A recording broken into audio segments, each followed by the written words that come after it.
you want to trade like a rebel, you got to come to Rebelcon 2022.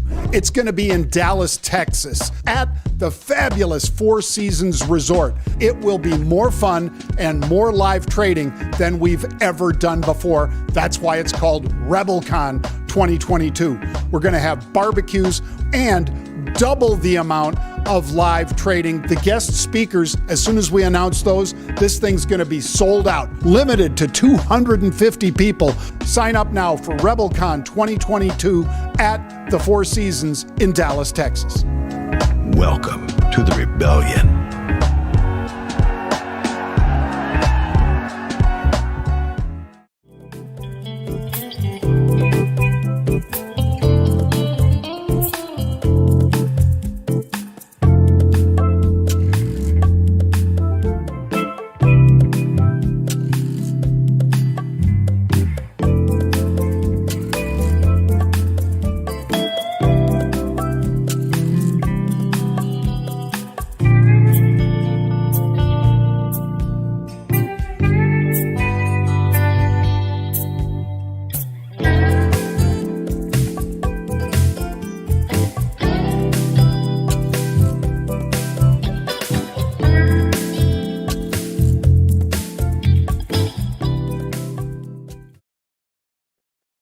Good afternoon once again, Market Rebels. Happy Monday, everybody. Well, if you were with us for the past couple of weeks, we were focused on put-call parity, and then I showed you how you could take that formula and use it to solve for synthetics. Really important part of options trading. One of the things that I really like to focus on with traders is to show that all strategies are tools, and you really shouldn't favor one strategy over another any more than you should favor a screwdriver over a wrench or a hammer or something like that. And yet a lot of traders fall into that trap. And they'll say, well, I only do credit spreads, because they get on the false belief that they're just getting paid for nothing, not recognizing that they're getting paid to accept a liability. Or I only do this strategy, or I avoid that one.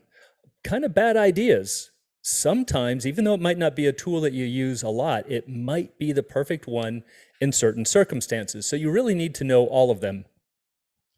So one that I really like to show, now that you've got some experience with put-call parity under your belt, actually quite a bit, like I said, we spent the last couple of weeks, is to talk about the leverage of out-of-the-money calls.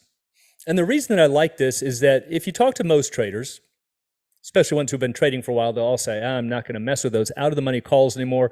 They're a waste of time. They're a big lottery ticket. They're a joke. They should only be sold. There's some truth in that, but again, it depends on what you're trying to do, and it depends on the situation. Why do we see so many times in unusual options activity that people are using out-of-the-money options? Well, it's because it depends on what you're trying to do. So we often hear that out-of-the-money calls are risky, and there is definite truth to that. There's a low probability for them to expire in the money. But what else do they provide? What are some benefits? And one of the things is leverage. So let's go find out how much leverage they have and where this leverage is coming from. So first, let's take a look at buying stock on margin. For most stock traders, this is where they would get their leverage if they're looking for it at all. So let's say that you buy 100 shares of stock trading at $100, that's $10,000. And in the markets, you would have to pay 50%, what's called a Reg T amount, Regulation T. You have to pay for 50% of that. So you either have to deposit $5,000 or they'll just kind of withhold that from the current cash that you have in the account. And that's going to give you 2-to-1 leverage. And here's where it comes from. The accounting for a long stock position looks like this. This is our market value long. Remember, 100 shares at $100 is $10,000. The debit, which is the amount that you are borrowing. All right, so remember, you had to pay from your own pocket $5,000. And you're therefore borrowing $5,000 from the broker. That's what you're able to do with a margin account. So the debit is the amount that you're borrowing from the broker, and the equity, at least at this stage, is the $5,000 that you contributed. So the accounting works like this: market value long, 10,000, minus the debit, the amount you're borrowing, 5,000, equals your equity of 5,000. So once again, at this stage, the equity is coming from your cash. But now let's say that the market value rises to 11,000. All right, so notice what happened. We've gone from 10 to 11,000. That's a 10% increase in the stock. In the short run, assuming you don't have any interest tacked on or haven't been making any payments, in a short run, that debit's going to stay about the same. So your debit's still 5,000, but look at your equity. 11,000 minus 5,000 is now 6,000. So see, your equity went from 5,000 to 6,000, or 20% increase, even though the stock went up 10%. That's where that 2-to-1 leverage is coming from. How can you calculate that mathematically? Well, 50% is half. 1 divided by 2 is 50%. Or if we do the reciprocal of that, flip it over, it's 2 to 1. So if you were able to pay 25%, that would be 4 to 1, and so on. Now, in the financial markets, for the most part, 2 to 1's the limit. There are exceptions if you have a lot of what's called SMA in an account, or if you have it marked as a pattern day trader, you can do 4 to 1 just for the day. But what does an option allow us to do? Well, let's go back to our put call parity. This was our first formula that we looked at, what was called a replicating formula. And one of the forms was stock plus put minus call is the same thing as a bond. Now, this bond, remember, is the exercise price. That's really what these three positions over here are going to grow to. So in other words, if we had stock at 100, maybe a $100 call and a $100 put, that would grow to a future value of 100. That's the exercise price. So we could flip this around and say that the call equals stock plus put. There's your synthetic call minus a bond. Remember, in the replicating formula, we have to account for the bond. But look what that does to the sign. Stock plus put, that's our synthetic call, minus a bond. What is a negative bond? That's borrowing money. Whenever you buy a call option, even if it's in the money, but any kind of a call option, you are mathematically borrowing money. And that's different from actually borrowing money. It's a mathematical leverage. And this is why. Our put call parity formula shows us this. So now we can see that if you borrow money, and then to buy the stock and then buy the put, that's exactly what's happening when you're buying a call. So a call is levered, meaning it's got leverage, insured shares. Where's the insurance coming from? The long put. And a lot of times traders miss this. They go, oh, my call option expired out of the money. Never going to mess with those again. That's where the insurance kicked in. That was actually, in that case, a good thing. It limited those losses. That's where that plus put is coming from right there. So in the examples that we used last week, I used a $50 stock. We found that the call was worth $4.38, and the stock was trading at 50. The put was trading at 2, but look at what the bond was trading for.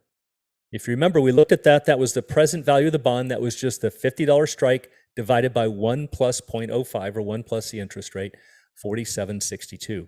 So if you look at that, now the left and right sides both balance. That's why it's called a replicating formula. So what is that telling you? Well, this is fascinating. Look at this. It tells you that the call option, the thing on the left, is doing exactly the same thing as a trader who borrows money to buy stock and then goes and buys an insurance policy. And they both balance at 438. So what's happening with the leverage, because it's a mathematical leverage, is that you are floating money. And so here's what it looks like. Again, let's look at a $100 call, and mathematically you are borrowing the $100 strike. So take a look at this. Here's our timeline. Here's today. Here's 1 year from now. You have two choices. You could pay $10,000 for the stock today, which means you have to withdraw money from your money market. You're going to miss out on interest, and you've got a much bigger downside risk. Alternatively, you could buy the $100 call. And in 1 year, if you choose to, you could then exercise and pay $10,000 then. So notice that in both cases, whether you buy the stock or whether you buy the call, you've got the choice to pay $10,000. The call option doesn't really allow you to escape that payment, assuming you want to get those shares. It's just a question of when. And because you're able to float that for a year, there's where your borrowing comes in. Again, it's a mathematical type of borrowing. So where does the insured shares of stock come in? Well, we saw it was stock plus put. It's just an insurance policy attached to the stock. There's your long $100 call. We get the bend right there at 100. Now, if we just had shares of stock, we would have unlimited downside, right? our other choice was to buy shares of stock at 100. If the stock falls below 100, you continue into unlimited losses all the way down to a stock price of 0. But with the call option, that's not true. We saw this on Friday. I showed you another example why calls are puts and puts are calls. This is a put option in disguise. And the point that it kicks in is if the stock falls below 100. So now with that background, let's go and find out how much leverage does a call option, an out-of-the-money call option have. Let's put our stock at 100, and we're going to look at a 120 strike, 360 days to expiration. I'm doing that just to make the math easier. Volatility 20%. Question again is how much leverage is there? Well, let's go over to a pricing model. Take a look at it. Here's our stock at 100, strike of 120, 360 days till expiration, volatility of 20%. And the model tells us the call is worth about $2.10 and the put is worth $22.10. So check this out. Here's what's happening. We could theoretically walk into a bank, borrow $120, which is more than the stock's value. Remember, it's trading for 100. We buy the stock for 100. Didn't even need our own money. It's all with borrowed money. But then we would still have $20 left over, and we could contribute that $20 towards the insurance. Notice that's the intrinsic value. If we subtract 20 off of this, both of these are trading for $2.10. So not only are we able to borrow more than the stock's price, but we're also able to pay the intrinsic value of the insurance. I mean, the amount of leverage here is mind-boggling. And this is what you get from an out-of-the-money option. So yes, is it risky? Sure, of course, on one hand, partly because it has such a long way to go to become in the money. But for those rare times when you are looking for explosive moves, there's nothing better and more profitable than an out-of-the-money option, assuming that your outlook is correct. Now, to show the leverage here, there's a lot of different leverage calculations. We'll look at some of these in the future, but one is called elasticity. And so what it says, our stock is at 100, delta, let's say, is 20. That's what we saw in the pricing model before. The 120 call was trading for 210.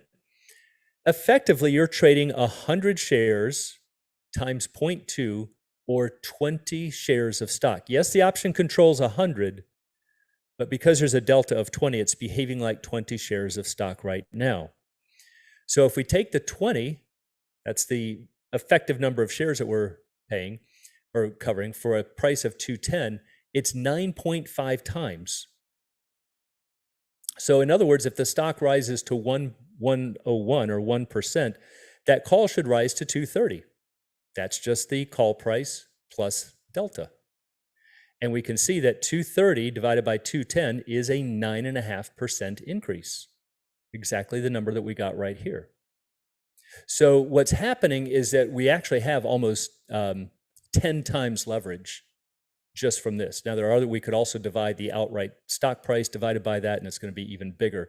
But mathematically, in this case, it's going to behave about like 10 times leverage. And that's going to change as prices change.